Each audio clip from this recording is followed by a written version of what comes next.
নমস্কার বন্ধুরা, আশা করি সবাই সুস্থ ও ভালো আছেন। শরৎচন্দ্র চট্টোপাধ্যায়ের উপন্যাস মেজ দিদি আজ আবার পরের অংশটি পড়া শুরু করছি। ভালো লাগলে লাইক ও সাবস্ক্রাইব করে দেবেন। অষ্টম পরিচ্ছেদ। দিন ৫-৬ হইয়া গেল, হেমাঙ্গিনীর জ্বর ছাড়ে নাই। কাল ডাক্তার বলিয়া গিয়াছিলেন সর্দি বুকে বসিয়াছে। সন্ধ্যার দ্বীপ সবেমাত্র জ্বালা হইয়াছিল। ললিত ভালো কাপড় জামা পরিয়া ঘরে ঢুকিয়া কহিল, মা, দত্তদের বাড়ি পুতুল নাচ হবে, দেখতে যাব? মা একটুখানি হাসিয়া বলিলেন, হ্যাঁ রে ললিত, তোর মা যে এই ৫-৬ দিন পড়ে আছে, একবারটি কাছে এসেও তো বসিস নে। ললিত লজ্জা পাইয়া শিয়রের কাছে আসিয়া বসিল। মা সস্নেহে ছেলের পিঠে হাত দিয়া বলিলেন, এই অসুখ যদি না সারে, যদি মরে যাই, কি করিস তুই? খুব কাঁদিস? যা, সেরে যাবে বলিয়া ললিত মায়ের বুকের উপর একটা হাত রাখিল। মা ছেলের হাতখানি হাতে লইয়া চুপ করিয়া রহিলেন। জ্বরের উপর এই স্পর্শ তাহার সর্বাঙ্গ জুড়াইয়া দিতে লাগিল। ইচ্ছা করিতে লাগিল এমন করিয়া বহুক্ষণ কাটান, কিন্তু একটু পরেই ললিত উসখুস করিতে লাগিল। পুতুল নাচ হয়তো এতক্ষণে শুরু হইয়া গিয়াছে মনে করিয়া ভিতরে ভিতরে তাহার চিত্ত অস্থির হইয়া উঠিল। ছেলের মনের কথা বুঝিতে পারিয়া মা মনে মনে হাসিয়া বলিলেন, আচ্ছা যা, দেখে আয়, বেশি রাত করিস নে যেন।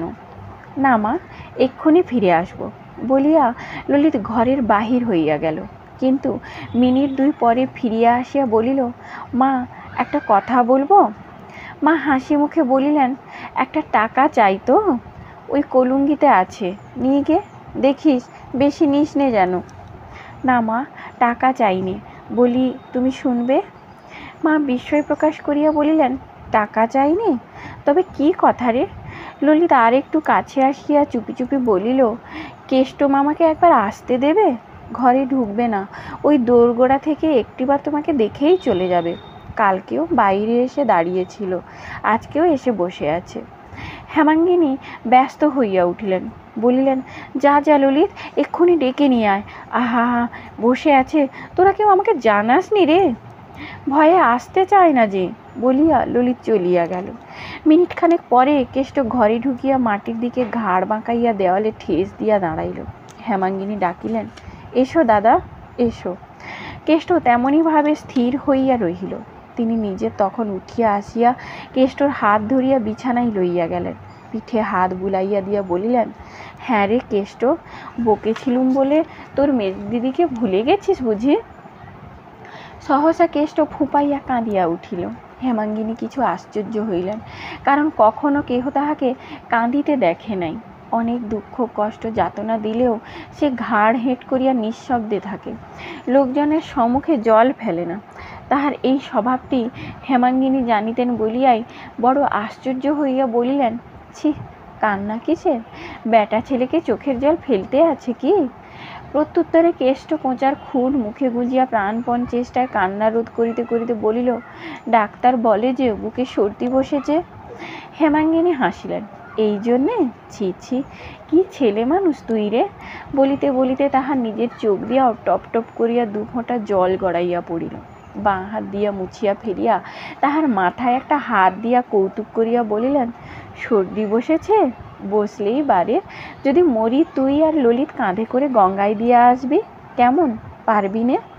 বলি, মেজ বউ কেমন আছো আজ? বলিয়া বড় বউ দোরগোড়ায় আসিয়া দাঁড়াইলেন। ক্ষণকাল কেষ্টর পানে তীক্ষ্ণ দৃষ্টিতে চাহিয়া থাকিয়া বলিলেন, এই যে ইনি এসে হাজির হয়েছেন। আবার ও কি, মেজগিন্নির কাছে কেঁদে শোয়াক করা হচ্ছে যে? ন্যাকা আমার, কত ফন্দি জানে। ক্লান্তিবশত হেমাঙ্গিনী এইমাত্র বালিশে হেলান দিয়া কাত হইয়া পড়িয়াছিলেন। তীরের মতো সোজা উঠিয়া বসিয়া কহিলেন, দিদি, আমার ৬-৭ দিন জ্বর, তোমার পায়ে পড়ি, আজ তুমি যাও। কাদম্বিনী প্রথমটা থতমত খাইয়া গেলেন, কিন্তু পরক্ষণে সামলাইয়া লইয়া বলিলেন, তোমাকে তো বলিনি মেজ বউ, নিজের ভাইকে শাসন করছি, তুমি এমন মারমুখী হয়ে উঠছো কেন? হেমাঙ্গিনী বলিল, শাসন তো রাত্রিদিনই চলছে, বাড়ি গিয়ে করো, এখানে আমার সামনে করবার দরকার নেই, করতেও দেব না। কেন, তুমি কি বাড়ি থেকে তাড়িয়ে দেবে নাকি? হেমাঙ্গিনী হাত জোড় করিয়া বলিল, আমার বড় অসুখ দিদি, তোমার ২টি পায়ে পড়ি, হয় চুপ করো, নয় যাও। কাদম্বিনী বলিলেন, নিজের ভাইকে শাসন করতে পারবো না? হেমাঙ্গিনী জবাব দিল, বাড়ি গিয়ে করো গে, সে আজ ভালো করেই হবে। আমার নামে লাগানো ভাঙানো আজ বার করব। বজ্জাত মিথ্যুক কোথাকার। বললুম, গরুর দড়ি নেই কেষ্ট, দুয়াটি পাট কেটে দে। না দিদি, তোমার পায়ে পড়ি পুতুল নাচ দেখে আসি। এই বুঝি পুতুল নাচ হচ্ছে রে, বলিয়া কাদম্বিনী গুম গুম করিয়া পা ফেলিয়া চলিয়া গেলেন। হেমাঙ্গিনী কতক্ষণ কাঠের মতো বসিয়া থাকিয়া শুইয়া পড়িয়া বলিল, কেন তুই পুতুল নাচ দেখতে গেলিনি কেষ্ট? গেলে তো আর এইসব হতো না। আসতে যখন তোকে ওরা দেয় না ভাই, তখন আর আসিস নে আমার কাছে। কেষ্ট আর একটি কথাও না কহিয়া আস্তে আস্তে চলিয়া গেল, কিন্তু তৎক্ষণাৎ ফিরিয়া আসিয়া বলিল, আমাদের গাঁয়ের বিশালাক্ষী ঠাকুর বড় জাগ্রত মেজদি, পুজো দিলে অসুখ সেরে যায়, দাও না মেজদি। এইমাত্র নিরর্থক ঝগড়া হইয়া যাওয়ায় হেমাঙ্গিনীর মনটা ভারী বিগড়াইয়া গিয়াছিল। ঝগড়াঝাটি তো হয়ই, সেজন্যও নয়, এমন একটা রসালো ছুতা পাইয়া এই হতভাগার দুর্দশা যে কীরূপ হইবে, আসলে সেই কথাটা মনে মনে তোলপাড়া করিয়া তাহার বুকের ভিতরটা ক্ষোভে ও নিরুপায় আক্রোশে জ্বলিয়া উঠিয়াছিল। কেষ্ট ফিরিয়া আসিতেই হেমাঙ্গিনী উঠিয়া বসিল এবং কাছে বসাইয়া গায়ে হাত বুলিয়া দিয়া কাঁদিয়া ফেলিল। চোখ মুছিয়া বলিল, আমি ভালো হয়ে তোকে লুকিয়ে পুজো দিতে পাঠিয়ে দেব, পারবি একলা যেতে? কেষ্ট উৎসাহে দুই চক্ষু বিস্ফোরিত করিয়া বলিল, একলা যেতে খুব পারবো। তুমি নিজেকে আমাকে একটা টাকা দিয়ে পাঠিয়ে দাও না মেজদি, আমি কাল সকালেই পুজো দিয়ে তোমাকে প্রসাদ এনে দেব, সে খেলে তক্ষুনি অসুখ সেরে যাবে। দাও না মেজদি, আজকেই পাঠিয়ে। হেমাঙ্গিনী দেখিলেন তাহার আর সবুর হয় না, বলিলেন, কিন্তু কাল ফিরে এলে তোকে যে এরা ভারী মারবে। মারধরের কথা শুনিয়া প্রথমটা কেষ্ট দমিয়া গেল, কিন্তু পরক্ষণে প্রফুল্ল হইয়া কহিল, মারুক গে, তোমার অসুখ সেরে যাবে তো? আবার তাহার চোখ দিয়া জল গড়াইয়া পড়িল। বলিলেন, হ্যাঁ রে কেষ্ট, আমি তোর কেউ নেই, তবে আমার জন্য তোর এত মাথা ব্যথা কেন?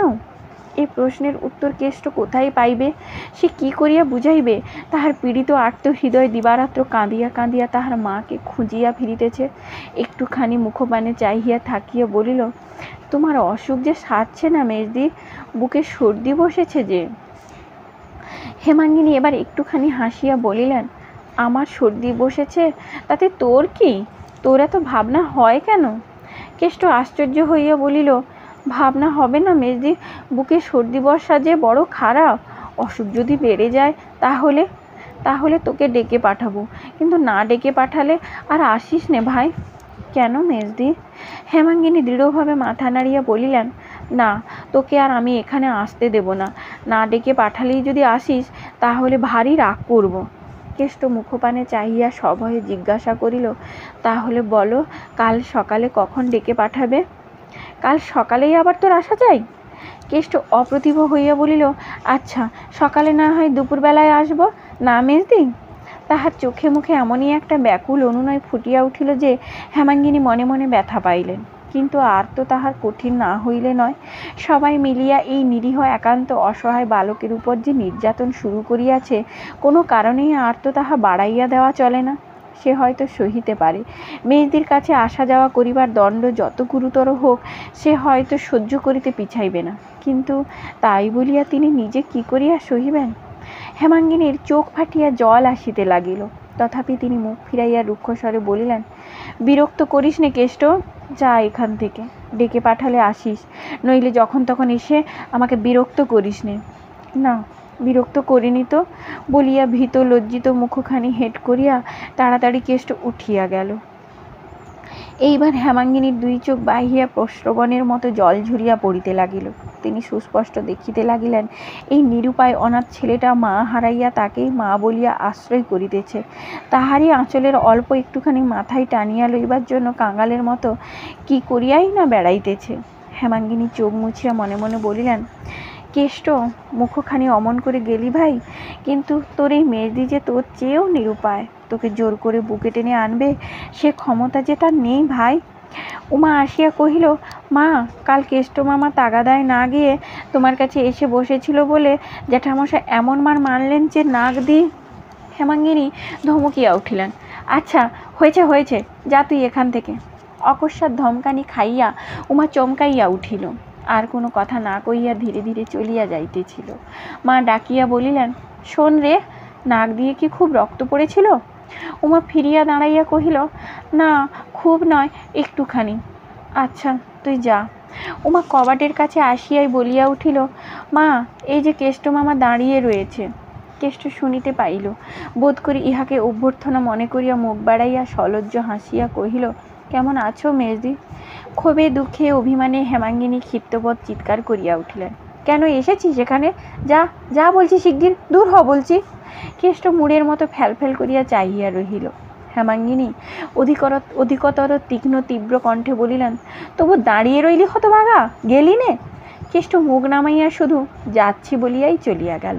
সে চলিয়া গেলে হেমাঙ্গিনী নির্জীবের মতো বিছানার একধারে শুইয়া পড়িয়া অস্ফুট ক্রুদ্ধস্বরে বলিয়া উঠিলেন, 100 বার বলি হতভাগাকে আসিস নে আমার কাছে, তবু মেজদি, শিবুকে বলে দিস উমা ওকে আর না ঢুকতে দেয়। উমা জবাব দিল না, ধীরে ধীরে বাহির হইয়া গেল। রাত্রে হেমাঙ্গিনী স্বামীকে ডাকাইয়া আনিয়া কাঁদে কাঁদে গলায় বলিল, কোনোদিন তো তোমার কাছে কিছু চাই নে, আজ এই অসুখের উপর একটা ভিক্ষে চাইছি, দেবে? বিপিন সন্দিগ্ধ কণ্ঠে প্রশ্ন করিলেন, কি চাই? হেমাঙ্গিনী বলিল, কেষ্টকে আমাকে দাও, ও বেচারির বড় দুঃখী, মা বাপ নেই, ওকে ওরা মেরে ফেলছে, এ আর আমি চোখে দেখতে পারছি নে। বিপিন মৃদু হাসিয়া বলিলেন, তাহলে চোখ বুজে থাকলেই তো হয়। স্বামীর এই নিষ্ঠুর বিদ্রূপ হেমাঙ্গিনীকে শুল দিয়া বিধিল। অন্য কোনো অবস্থায় সে ইহা সহিতে পারিত না, কিন্তু আজ নাকি তাহার দুঃখে প্রাণ বাহির হইতেছিল, তাই সহ্য করিয়া লইয়া হাত জোড় করিয়া বলিল, তোমার দিব্যি করে বলছি, ওকে আমি পেটের ছেলের মতো ভালোবেসেছি, দাও আমাকে, মানুষ করি, খাওয়াই পড়াই, তারপরে যা ইচ্ছে হয় তোমাদের তাই করো, বড় হলে আমি একটি কথাও কব না। বিপিন একটুখানি নরম হইয়া বলিলেন, ও কি আমার গোলার ধান চাল যে তোমাকে এনে দেব? পরের ভাই, পরের বাড়ি এসেছে, তোমার মাঝখানে পড়ে এত দরদ কিসের জন্যে? হেমাঙ্গিনী কাঁদিয়া ফেলিল। খানিক পরে চোখ মুছিয়া বলিল, তুমি ইচ্ছে করলে বটঠাকুরকে বলে দিদিকে বলে স্বচ্ছন্দে আনতে পারো, তোমার দুটি পায়ে পড়ছি, দাও তাকে। বিপিন বলিলেন, আচ্ছা তাই যদি হয়, আমি বা এত বড় মানুষ কিসে যে তাকে প্রতিপালন করব? হেমাঙ্গিনী বলিল, তুমি আগে আমার একটা তুচ্ছ কথাও ঠেলতে না, এখন কি অপরাধ করেছি যে যখন এমন করে জানাচ্ছি, বলছি সত্যিই আমার প্রাণ বার হয়ে যাচ্ছে, তবু এই সামান্য কথাটা রাখতে চাইছে না? সে দুর্ভাগা বলে কি তোমরা সকলে মিলে তাকে মেরে ফেলবে? আমি তাকে আমার কাছে আসতে বলবো, দেখি ওরা কি করেন। বিপিন এবার রুষ্ট হইলেন, বলিলেন, আমি খাওয়াতে পারবো না। হেমাঙ্গিনী কহিল, আমি পারবো। আমি কি বাড়ির কেউ নই যে নিজের ছেলেকে খাওয়াতে পারবো না? আমি কালই তাকে আমার কাছে এনে রাখবো, দিদিরা জোর করেন তো আমি তাকে থানার দারোগার কাছে পাঠিয়ে দেব। স্ত্রীর কথা শুনিয়া বিপিন ক্রোধে অভিমানে ক্ষণকাল অবাক হইয়া থাকিয়া বলিলেন, আচ্ছা সে দেখা যাবে, বলিয়া বাহির হইয়া গেলেন। পরদিন প্রভাত হইতেই বৃষ্টি পড়িতেছিল। হেমাঙ্গিনী জানলাটা খুলিয়া দিয়া আকাশের পানে চাহিয়াছিলেন। সহসা পাঁচু গোপালের উচ্চ কণ্ঠস্বর কানে গেল। সে চেঁচাইয়া বলিতেছিল, মা, তোমার গুণধর ভাই জলে ভিজতে ভিজতে এসে হাজির হয়েছে। খ্যাংরা কোথায় রে? যাচ্ছি আমি, বলিয়া কাদম্বিনী হুঙ্কার দিয়া ঘর হইতে বাহির হইয়া মাথায় গামছা দিয়া দ্রুত পদে সদর বাড়িতে ছুটিয়া গেলেন। হেমাঙ্গিনীর বুকটা যেন কাঁপিয়া উঠিল। ললিতকে ডাকিয়া বলিলেন, যা তো বাবা, ও বাড়ির সদরে দেখ তো তোর কেষ্ট মামা কোথা থেকে এলো। ললিত ছুটিয়া চলিয়া গেল এবং খানিক পরে ফিরিয়া আসিয়া কহিল, পাঁচুদা তাকে নাড়ুগোপাল করে মাথায় দুটো থান ইট দিয়ে বসিয়ে রেখেছে। হেমাঙ্গিনী শুষ্ক মুখে জিজ্ঞাসা করিলেন, কি করেছিল সে? ললিত বলিল, কাল দুপুরবেলা তাকে তাগাদা করতে পাঠিয়েছিল, গয়লাদের কাছে 3 টাকা আদায় করে নিয়ে পালিয়েছিল, সব খরচ করে এই আসছে। হেমাঙ্গিনী বিশ্বাস করিলেন না, বলিলেন, কে বললে সে টাকা আদায় করেছিল? লক্ষণ গয়লা নিজে এসে বলে গেছে, বলিয়া ললিত পড়িতে চলিয়া গেল। ঘণ্টা 2-3 আর কোনো গোলযোগ শোনা গেল না। বেলা 10টার সময় রাঁধুনি খান কত রুটি দিয়া গিয়াছিল। হেমাঙ্গিনী বসিবার উদ্যোগ করিতেছিলেন, এমনই সময় তাহারই ঘরের কুরুক্ষেত্র বাঁধিয়া গেল। বড়গিন্নির পশ্চাতে পাঁচু গোপাল কেষ্টর কান ধরিয়া হিড় হিড় করিয়া টানিয়া আনিতেছে, সঙ্গে বড় কর্তাও আছেন। মেজ কর্তাকেও আনিবার জন্য দোকানে লোক পাঠানো হইয়াছে। হেমাঙ্গিনী শশব্যস্তে মাথায় কাপড় দিয়া ঘরের এক পাশে সরিয়া দাঁড়াইতে বড় কর্তা তীব্র কটুকণ্ঠে শুরু করিয়া দিলেন, তোমার জন্য আর তো আমরা বাড়িতে টিকতে পারি না মেজ বৌমা। বিপিনকে বলো আমাদের বাড়ির দামটা ফেলে দিক। আমরা আর কোথাও উঠে যাই। হেমাঙ্গিনী বিস্ময়ে হতবুদ্ধি হইয়া নিঃশব্দে দাঁড়াইয়া রহিলেন। তখন বড়গিন্নি যুদ্ধ পরিচালনার ভার সহস্তে গ্রহণ করিয়া দ্বারের ঠিক সম্মুখে সরিয়া আসিয়া হাত মুখ নাড়িয়া বলিলেন, মেজ বউ, আমি বড় যা, তা আমাকে কুকুর শিয়াল মনে করো, তা ভালোই করো, কিন্তু 1000 দিন বলেছি, মিছে লোক দেখানো আহ্লাদ দিয়ে আমার ভাইয়ের মাথাটি খেও না। কেমন এখন ঘটলো তো? ওগো, 2 দিন সোহাগ করা সহজ, কিন্তু চিরকালের ভারটি তো তুমি নেবে না, সে তো আমাকেই সইতে হবে। ইহা যে কটূক্তি এবং আক্রমণ তাহা শুধুই হেমাঙ্গিনী বুঝিল, আর কিছু নয়। মৃদুকণ্ঠে জিজ্ঞাসা করিলেন, কি হয়েছে? কাদম্বিনী আরও বেশি হাত মুখ নাড়িয়া কহিলেন, বেশ হয়েছে, খুব চমৎকার হয়েছে। তোমার শেখানোর গুণে আদায়ী টাকা চুরি করতে শিখেছে। আর 2 দিন কাছে ডেকে আরও 2 সলা পরামর্শ দাও, তাহলে সিন্দুক ভাঙতে শীত কাটতেও শিখবে। একে হেমাঙ্গিনী পীড়িত, তাহার উপরে এই কদর্য বিদ্রুপ ও মিথ্যা অভিযোগ। আজ সে জ্ঞান হারাইল। ইতিপূর্বে কখনো কোনো কারণে ভাসুরের সম্মুখে কথা কহে নাই, কিন্তু আজ আর থাকিতে পারিল না। মৃদু কণ্ঠে কহিল, আমি কি তাকে চুরি ডাকাতি করতে শিখিয়ে দিয়েছি দিদি? কাদম্বিনী স্বচ্ছন্দে বলিলেন, কেমন করে জানবো কি তুমি শিখিয়ে দিয়েছ না দিয়েছ? এ স্বভাব তার তো আগে ছিল না, এখনই বা হলো কেন? এত লুকোচুরির কথাবার্তাই বা তোমাদের কি? আর এত আহ্লাদ দেওয়াই বা কী জন্যে? কতদিনের পঞ্জীভূত আবদ্ধ বিদ্বেষ রাশি যে এই একটু পথ পাইয়া বাহির হইয়া আসিল, তাহা যিনি সব দেখেন তিনি দেখিতে পাইলেন। মুহূর্তকালের জন্য হেমাঙ্গিনী হতজ্ঞানের মতো স্তম্ভিত হইয়া রহিল। এমন নিষ্ঠুর আঘাত, এত বড় নির্লজ্জ অপমান মানুষ মানুষকে যে করিতে পারে, ইহা যেন তাহার মাথায় প্রবেশ করিল না। কিন্তু ওই মুহূর্তকালের জন্য। পরক্ষণে সে মর্মান্তিক আহত সিংহের মতো 2 চোখে আগুন জ্বালিয়া বাহির হইয়া আসিল। ভাসুরকে সম্মুখে দেখিয়া মাথার কাপড় আরেকটু টানিয়া দিল, কিন্তু রাগ সামলাইতে পারিল না। বড় যাকে সম্বোধন করিয়া মৃদু অথচ কণ্ঠস্বরে বলিল, তুমি এত বড় চামার যে তোমার সঙ্গে কথা কইতেও আমার ঘৃণা বোধ হয়। তুমি এত বড় বেহায়া মেয়ে মানুষ যে ওই ছোঁড়াটাকে ভাই বলেও পরিচয় দিচ্ছ।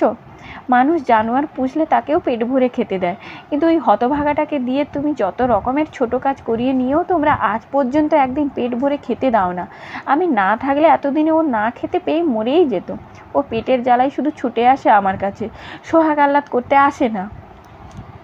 বড় যা বলিলেন, আমরা খেতে দিইনি, শুধু খাটিয়ে নি, আর তুমি ওকে খেতে দিয়ে বাঁচিয়ে রেখেছ? হেমাঙ্গিনী জবাব দিল, ঠিক তাই। আজ পর্যন্ত কখনো ওকে 2 বেলা তোমরা খেতে দাওনি, কেবল মারধর করেছো, আর যত পেরেছো খাটিয়ে নিয়েছো। তোমার ভয়ে আমি 1000 দিন ওকে আসতে বারণ করেছি, কিন্তু খিদে বরদাস্ত করতে পারে না, আর আমার কাছে পেট ভরে 2টো খেতে পায় বলেই ছুটে ছুটে আসে। চুরি ডাকাতির পরামর্শ নিতে আসে না, কিন্তু তোমরা এত বড় হিংস্র যে তাও চোখে দেখতে পারো না। এবার ভাসুর জবাব দিলেন। কেষ্টকে সম্মুখে টানিয়া আনিয়া তাহার কোঁচার খুঁট খুলিয়া একটা কলাপাতার ঠোঙা বাহির করিয়া শক্রোধে বলিয়া উঠিলেন, হিংসুক আমরা? কেন যে ওকে ভালো চোখে দেখতে পারি নে, তা তুমিই নিজের চোখে দেখো। মেজ বৌমা, তোমার শেখানোর গুণেও ও আমার টাকা চুরি করে তোমার ভালোর জন্য কোনো একটা ঠাকুরের পুজো দিয়ে প্রসাদ এনেছে, এই নাও। বলিয়া তিনি গোটা 2 সন্দেশ ও ফুল বেলপাতা ঠোঙার ভিতর হইতে বাহির করিয়া দেখাইলেন। কাদম্বিনী চোখ কপালে তুলিয়া বলিলেন, মা গো, কি মিটমিটে শয়তান, কি ধরিবার ছেলে। বেশ তো মেজবো, এখন তুমিই বলো না কি মতলবে ও চুরি করেছে? ও কি আমার ভালোর জন্যে? হেমাঙ্গিনী ক্রোধে জ্ঞান হারাইল। একে তাহার অসুস্থ শরীর, তাহাতে এই সমস্ত মিথ্যা অভিযোগ। সে দ্রুত পদে কেষ্টর সম্মুখীন হইয়া তাহার 2 গালে সশব্দে চড় কষাইয়া দিয়া কহিলেন, বদমাইশ, চোর, আমি তোকে চুরি করতে শিখিয়ে দিয়েছি? কতদিন তোকে আমার বাড়ি ঢুকতে বারণ করেছি, কতবার তোকে তাড়িয়ে দিয়েছি। আমার নিশ্চয় বোধ হচ্ছে তুই চুরির মতলবেই যখন তখন এসে উঁকি মেরে দেখতিস। ইতিপূর্বে বাড়ির সকলে আসিয়া উপস্থিত হইয়াছিল। শিবু কহিল, আমি নিজের চোখে দেখেছি মা, পরশু রাত্রিরে ও তোমার ঘরের সম্মুখে আঁধারে দাঁড়িয়েছিল, আমাকে দেখেই ছুটে পালিয়ে গেল। আমি এসে না পড়লে নিশ্চয়ই তোমার ঘরে ঢুকে চুরি করত। পাঁচু গোপাল বলিল, জানে মেজ খুড়িমার অসুখ শরীর, সন্ধ্যা হলেই ঘুমিয়ে পড়ে, ও কি কম চালাক? মেজবউয়ের কেষ্টের প্রতি আজকার ব্যবহারের কাদম্বিনী যেরূপ প্রসন্ন হইলেন, এই 16 বৎসরের মধ্যে কখনো এরূপ হন নাই। অত্যন্ত খুশি হইয়া কহিলেন, ভিজে বেড়াল, কেমন করে জানবো মেজবউ? তুমি ওকে বাড়িতে ঢুকতেও বারণ করেছ। ও বলে বেড়ায় মেজদি আমাকে মায়ের চেয়ে ভালোবাসে। ঠোঙা শুদ্ধ নির্মাল্য টান মারিয়া ফেলিয়া দিয়া বলিলেন, টাকা 3টে চুরি করে কোথা থেকে 2টো ফুল টুল কুড়িয়ে এনেছে। বাড়ি লইয়া গিয়া বড়কর্তা চোরের শাস্তি শুরু করিলেন। সে কি নির্দয় প্রহার! কেষ্ট কথাও কহে না, কাঁদেও না। এদিকে মারিলে ওদিকে মুখ ফিরায়, ওদিকে মারিলে এদিকে মুখ ফিরায়। ভারী গাড়ি শুদ্ধ গরু কাদায় পড়িয়া যেমন করিয়া মার খায়, তেমনি করিয়া কেষ্ট নিঃশব্দে মার খাইল। এমনকি কাদম্বিনী পর্যন্ত স্বীকার করিলেন, হ্যাঁ, মার খাইতে শিখিয়াছিল বটে, কিন্তু ভগবান জানেন, এখানে আসার পূর্বে নিরীহ স্বভাবের গুণে কখনো কেহ তাহার গায়ে হাত তুলে নাই। হেমাঙ্গিনী নিজের ঘরের ভিতর সমস্ত জানালা বন্ধ করিয়া দিয়া কাঠের মূর্তির মতো বসিয়াছিলেন। উমা মার দেখিতে গিয়াছিল। ফিরিয়া আসিয়া বলিল, জ্যাঠাইমা বললেন কেষ্ট মামা বড় হলে ডাকাত হবে, ওদের গায়ে কি ঠাকুর আছে? উমা! মায়ের অশ্রুবিকৃত ভগ্ন কণ্ঠস্বরে উমা চমকাইয়া উঠিল। কাছে আসিয়া ভয়ে ভয়ে জিজ্ঞাসা করিল, কেন মা? হ্যাঁ রে, এখনই কি তাকে সবাই মিলে মারছে? বলিয়াই তিনি মেঝের উপর উপুর হইয়া পড়িয়া কাঁদিয়া উঠিলেন। মায়ের কান্না দেখিয়া উমাও কাঁদিয়া ফেলিল।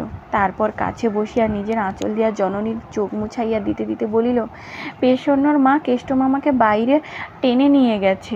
হেমাঙ্গিনী আর কথা কহিলেন না, সেইখানে তেমনি করিয়াই পড়িয়া রহিলেন। বেলা 2-3টার সময় সহসা কম্প দিয়া ভয়ানক জ্বর আসিল। আজ অনেক দিনের পর পথ্য করিতে বসিয়াছিলেন, সে খাবার তখনও একধারে পড়িয়া শুকাইতে লাগিল। সন্ধ্যার পর বিপিনও বাড়িতে বৌঠানের মুখে সমস্ত ব্যাপার অবগত হইয়া ক্রোধভরে স্ত্রীর ঘরে ঢুকিতেছিলেন। উমা কাছে আসিয়া ফিসফিস করিয়া বলিল, মা জ্বরে অজ্ঞান হয়ে আছেন। বিপিন চমকাইয়া উঠিলেন, সে কি রে, আজ 3-4 দিন জ্বর ছিল না তো? বিপিন মনে মনে স্ত্রীকে অতিশয় ভালোবাসিতেন। কত যে বাসিতেন তাহা বছর 4-5 পূর্বে দাদাদের সহিত পৃথক হইবার সময় জানা গিয়েছিল। ব্যাকুল হইয়া ঘরে ঢুকিয়াই দেখিলেন তখনও তিনি মাটির উপর পড়িয়া আছেন। ব্যস্ত হইয়া শয্যায় তুলিবার জন্য গায়ে হাত দিতেই হেমাঙ্গিনী চোখ মিলিয়া এক মুহূর্ত স্বামীর মুখের পানে চাহিয়া থাকিয়া অকস্মাৎ 2 পা জড়াইয়া ধরিয়া কাঁদিয়া উঠিলেন। কেষ্টকে আশ্রয় দাও, নইলে এ জ্বর আমার সারবে না। মা দুর্গা আমাকে কিছুতে মাপ করবেন না। বিপিন পা ছাড়াইয়া লইয়া কাছে বসিয়া স্ত্রীর মাথায় হাত বুলাইয়া সান্ত্বনা দিতে লাগিলেন। হেমাঙ্গিনী বলিলেন, দেবে? বিপিন সজল চক্ষু হাত দিয়া মুছিয়া বলিলেন, তুমি যা চাও তাই হবে, তুমি ভালো হয়ে ওঠো। হেমাঙ্গিনী আর কিছু বলিলেন না, বিছানায় উঠিয়া শুইয়া পড়িলেন। জ্বর রাত্রেই ছাড়িয়া গেল। পরদিন সকালে উঠিয়া বিপিন ইহা লক্ষ্য করিয়া পরম আহ্লাদিত হইলেন। হাত মুখ ধুইয়া কিছু জলযোগ করিয়া দোকানে বাহির হইতেছিলেন। হেমাঙ্গিনী আসিয়া বলিলেন, মার খেয়ে কেষ্টর ভারী জ্বর হয়েছে, তাকে আমি আমার কাছে নিয়ে আসছি। বিপিন মনে মনে অত্যন্ত বিরক্ত হইয়া বলিলেন, তাকে এ বাড়িতে আনবার দরকার কি? যেখানে আছে সেখানেই থাক না। হেমাঙ্গিনী ক্ষণকাল স্তম্ভিত হইয়া বলিলেন, কাল রাত্রি যে তুমি কথা দিলে তাকে আশ্রয় দেবে। বিপিন অবজ্ঞা ভরে মাথা নাড়িয়া বলিলেন, হ্যাঁ, সে কে যে তাকে ঘরে এনে পুষতে হবে? তুমি যেমন। কাল রাত্রে স্ত্রীকে অত্যন্ত অসুস্থ দেখিয়া যাহা স্বীকার করিয়াছিলেন, আজ সকালে তাহাকে সুস্থ দেখিয়া তাহাই তুচ্ছ করিয়া দিলেন। ছাতাটা বগলে চাপিয়া উঠিয়া দাঁড়াইয়া বলিলেন, পাগলামি করো না দাদা, ভারী চটে যাবেন। হেমাঙ্গিনী শান্ত দৃঢ় কণ্ঠে বলিলেন, দাদারা চটে গিয়ে কি তাকে খুন করে ফেলতে পারেন না? আমি নিয়ে এলে সংসারে কেউ তাকে আটকে রাখতে পারে? আমার 2টি সন্তান ছিল, কাল থেকে 3টি হয়েছে। আমি কেষ্টর মা। আচ্ছা, সে তখন দেখা যাবে বলিয়া বিপিন চলিয়া যাইতেছিল। হেমাঙ্গিনীর সম্মুখে আসিয়া দাঁড়াইয়া বলিলেন, এ বাড়িতে তাকে আনতে দেবে না? সরো সরো, কি পাগলামি করো বলিয়া বিপিন চোখ রাঙাইয়া চলিয়া গেলেন। হেমাঙ্গিনী ডাকিলেন, শিবু, একটা গরুর গাড়ি ডেকে আন, আমি বাপের বাড়ি যাব। বিপিন শুনিতে পাইয়া মনে মনে হাসিয়া বলিলেন, ইস, ভয় দেখানো হচ্ছে। তারপর দোকানে চলিয়া গেলেন। কেষ্ট চণ্ডীমণ্ডপের একধারে ছেঁড়া মাদুরের উপর জ্বরে, গায়ের ব্যথা এবং বোধ করি বুকের ব্যথায় আচ্ছন্নের মতো পড়িয়াছিল। হেমাঙ্গিনী ডাকিলেন, কেষ্ট। কেষ্ট যেন প্রস্তুত হইয়াছিল। এইবারে তড়াক করিয়া উঠিয়া বসিয়া বলিল, মেজদি। পরক্ষণে সলজ্জ হাসিতে তাহার মুখ ভরিয়া গেল, যেন তাহার কোনো অসুখ বিসুখ নাই। এইভাবে মহা উৎসাহে উঠিয়া দাঁড়াইয়া কোঁচা দিয়া ছেঁড়া মাদুর ঝাড়িতে ঝাড়িতে বলিল, বস। হেমাঙ্গিনী তাহার হাত ধরিয়া বুকের কাছে টানিয়া আনিয়া বলিলেন, আর তো বসবো না দাদা, আয় আমার সঙ্গে, আমাকে বাপের বাড়ি আজ তোকে পৌঁছে দিতে হবে যে। চলো বলিয়া কেষ্ট তাহার ভাঙা ছড়িটা বগলে চাপিয়া লইল। এবং ছেঁড়া গামছাখানা কাঁধে ফেলিল। নিজেদের বাড়ির সদরে গোজান দাঁড়াইয়াছিল। হেমাঙ্গিনী কেষ্টকে লইয়া চড়িয়া বসিলেন। গাড়ি যখন গ্রাম ছাড়াইয়া গিয়াছে তখন পশ্চাতে ডাকাডাকি চিৎকারে গাড়োয়ান গাড়ি থামাইল। ঘর্মাক্ত কলেবরে আরক্ত মুখে বিপিন আসিয়া উপস্থিত হইলেন। সভয়ে প্রশ্ন করিলেন, কোথায় যাও মেজবউ? হেমাঙ্গিনী কেষ্টকে দেখাইয়া বলিলেন, এদের গ্রামে। কখন ফিরবে? হেমাঙ্গিনী গভীর দৃঢ় কণ্ঠে উত্তর দিল, ভগবান যখন ফেরাবেন তখনই ফিরব। তার মানে? হেমাঙ্গিনী পুনরায় কেষ্টকে দেখাইয়া বলিল, কখনো যদি কোথাও এর আশ্রয় জোটে তবেই তো একা ফিরে আসতে পারবো, না হয় একে নিয়েই থাকতে হবে। বিপিনের মনে পড়িল সেদিনেও স্ত্রীর এমনি মুখের ভাব দেখিয়াছিলেন এবং এমনই কণ্ঠস্বরই শুনিয়াছিলেন যেদিন মতি কামারের নিঃসহায় ভাগ্নের বাগানখানি বাঁচাইবার জন্য তিনি একাকী সমস্ত লোকের বিরুদ্ধে দাঁড়াইয়াছিলেন। মনে পড়িল এ মেজবউ সে নয় যাহাকে চোখ রাঙাইয়া টলানো যায়। বিপিন নম্রস্বরে বলিলেন, মাপ করো মেজবউ, বাড়ি চলো। হেমাঙ্গিনী হাত জোড় করিয়া বলিলেন, আমাকে তুমি মাপ করো, কাজ না সেরে আমি কোনো মতেই বাড়ি ফিরতে পারবো না। বিপিন আর এক মুহূর্ত স্থির শান্ত দৃঢ় মুখের পানে নিঃশব্দে চাহিয়া রহিলেন। তাহার পর সহসা সম্মুখে ঝুঁকিয়া পড়িয়া কেষ্টর ডান হাতটা ধরিয়া ফেলিয়া বলিলেন, কেষ্ট, তোর মেয়ের দিকে তুই বাড়িতে ফিরে নিয়ে আয় ভাই, শপথ করছি আমি বেঁচে থাকতে তোদের দুই ভাই বোনকে আজ থেকে কেউ পৃথক করতে পারবে না। আয় ভাই, তোর মেয়ের দিকে নিয়ে আয়। শরৎচন্দ্র চট্টোপাধ্যায়ের লেখা মেজদিদি আজ এখানেই সমাপ্ত হলো। পরের ভিডিওতে আবার নতুন একটি গল্প নিয়ে আসছি। ভালো থাকবেন, সুস্থ থাকবেন, আর ভালো লাগলে লাইক ও সাবস্ক্রাইব করে দেবেন।